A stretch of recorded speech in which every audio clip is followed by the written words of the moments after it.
And we are back at Mobile Clutch, and today we've got something a little bit different.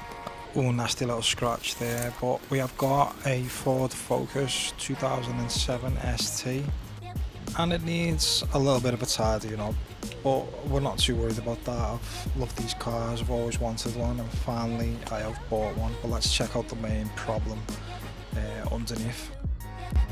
So as you can see, the rust has took hold of the subframe and various other parts of the car, but that's nothing unusual with a car of this age, 2007. Take a look at the exhaust here, nice shiny, we can always shine that up. But today we're going to get the hammer 8 can out and try and tackle a bit of this rusty subframe. So as I'm shaking the can up, I'm just taking in exactly how rusty this subframe is, and I've noticed on both rear sills it's quite bad, or starting to get quite bad. Both rear springs as well are broken, so the car is a little bit lower, but I just count that as a lowering kit. So, but I'm not a professional by any means at spray painting or anything, but as long as it's covered and the rust isn't getting to the oxygen anymore, it shouldn't get as bad as it was going to previously. So at least we've done a little bit of a good job. So I'm just going to cut in a few different sections of this because this part of the video is quite long. So here I'm tackling the main part of the subframe that's visible right in front here as you get underneath the car. And then I'm just going to move the camera over and start tackling the rust on the rear hubs and the rear springs. As mentioned before, they are broken, but you can't do any harm to give them a little bit of a touch up until I replace them. So I'm just going to fast forward here, and it's already just one little pass. Not a professional pass by any means, but it's already starting to look a lot better than it previously did. A lot of the rust patches have been covered. Still a lot more to go though. So we fast forward again, and I am tackling the offside rear hub and spring this time to get rid of all that rust. It just looks so much better. Just a quick covering of hammer 8. And then I do move on to the offside rear sill and the near side rear sill.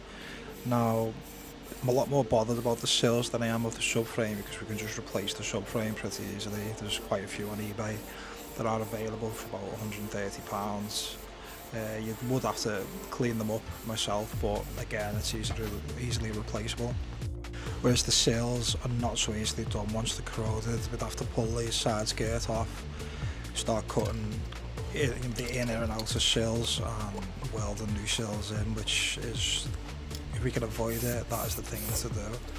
And then finally, that is a quick look at what we have done, and I'm more than happy with that for now until we go over it again. So the next job on the list now is to get the snow foam out and try and give this car a little bit of a clean, because it's quite dirty at the moment. At first my jet wash doesn't want to play ball and is not spraying as it normally sprays, so after a little bit of messing around we do get it to work properly again, but we will fast forward a bit here. As you can see, I've started to get it to work properly now, and it's given the car a good coat of the foam. And I don't know if it's just me, but there's something satisfying about the coats of foam once they're applied. So now I've gone over the car with the snow foam, I'm going to start washing it, get the hand scrubber out and start giving it a physical wash.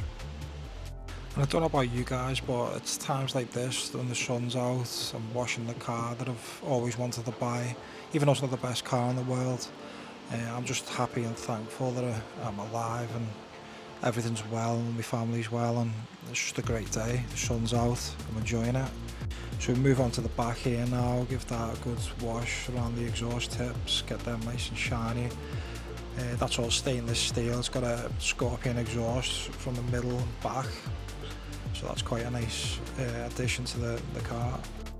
Then finally it's time to just rinse the car off and see what it looks like.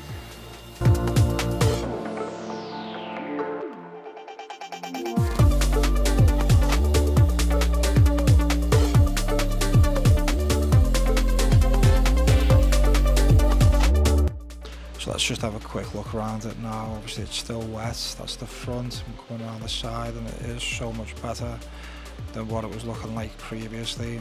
It's still needs a lot of work doing to it, but there's the exhaust tips there, nice and shiny, and the other side, so quite happy with that. And here's the underneath again, still quite happy with the outcome. And just for everyone that wanted to check it out, here's the inside of the engine. It's got a blow-off valve and a couple of other mods on it.